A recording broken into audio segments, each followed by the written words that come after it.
बरसात के शुरुआत में फिर मीठी नदी के मामले का घोटाला आया सामने। 65 करोड़ के घोटाले में बीएमसी अधिकारी समेत तमाम ऐसे अन्य लोगों के खिलाफ आजाद मैदान पुलिस स्टेशन ने मामला किया दर्ज। मुंबई टीवी, हर खबर सच के साथ। मैं हूं अफजल शेख और आप देख रहे हैं मुंबई टीवी। 26 जुलाई 2005 यही वो दिन था जिस दिन मुंबई में आफत की बारिश हुई। इस आफत की बारिश में एक ऐसा घोटाला सामने आया जहां पर मीठी नदी का जो विषय था वो चर्चा का माहौल बन गया। आप ये देख सकते हैं मीठी नदी है जिसके सफाई के लिए लगभग जो है 1650 करोड़ रुपए खर्चे किए गए और तमाम ऐसे दावे किए गए कि जो 26 जुलाई जैसा हादसा था वो हादसा दोबारा पेश ना आए, उसके लिए ब्यूटिफिकेशन के लिए मनपा जो है करोड़ों रुपया खर्चा कर चुकी है, लेकिन अब तक इस मीठी नदी का सुधार नहीं हो पाया है। हालांकि इस मामले पर एसआईटी ने पिछले साल जो है जांच शुरू की थी। मुंबई पुलिस की अपराध शाखा ईओडब्ल्यू ने इस मामले पर अब जो है एक ऐसा खुलासा किया है जिस मामले में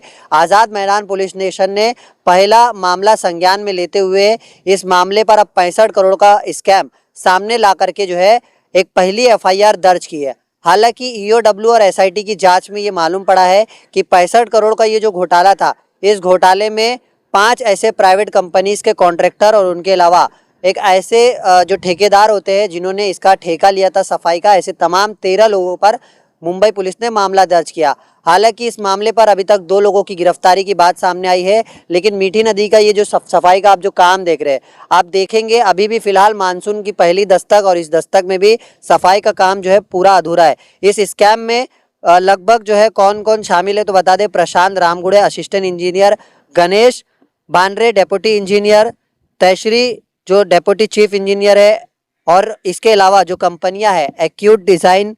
Kailash construction, NA construction, Nikhil construction, JRS infrastructure,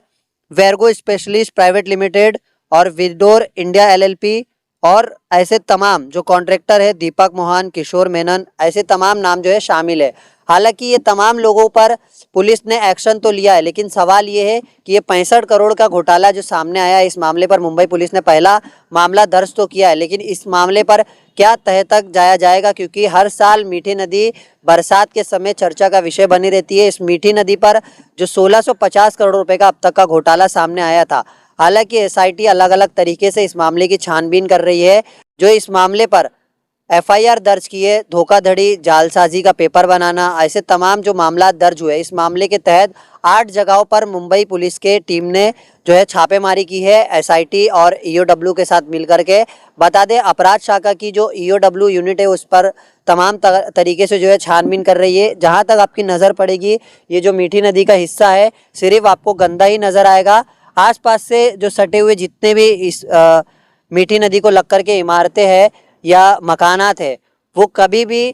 बरसात में डूब सकते हैं, इसका अंदेशा भी दिखाया गया था। हालांकि आप देख सकते हैं कि इससे सटे हुए जितने भी आप देखेंगे जो झोपड़पट्टियाँ स्लम इलाके हैं, ये हमेशा बरसात के समय डर के साए में सोने को मजबूर रहते हैं, क्योंकि इनके पास सिर्फ अभी डर के सिवा कुछ नहीं है। क्योंकि आप बाउंड्री वॉल वगैरह देखेंगे, यहाँ पर किसी भी तरीके का कोई बाउंड्री वॉल नहीं है, सिर्फ मट्टी भरनी किए जाते हैं ताकि जो पानी का बहाव है वो उस तरफ ना जा सके। हालांकि इसकी वजह से जो 26 जुलाई की आफत वाली बारिश थी वो उसके बाद से उतनी जो है बरसात देखी नहीं गई है, लेकिन पिछले साल जिस तरीके से फिर से आंखें खोली गई थी इस मीठी नदी के थोड़े से बहाव के लेवल को बढ़ोतरी देखते हुए, तो उसके बाद चिंता भी बढ़ गई। हालांकि अब ये देखना है कि मुंबई पुलिस की अपराध शाखा ईओडब्ल्यू और एसआईटी जो जांच कर रही है वो इस मामले पर किस तरीके से हज़ारों करोड़ रुपए का जो घोटाला हुआ है और इस घोटाले में जो ब्यूटिफिकेशन के दावे किए गए हैं इसकी कैसे जांच करती है और कैसे मीठी नदी जो है वापस से इसका सफाई का काम, डीसेल्टी का काम जो इसमें घोटाला हुआ है उसकी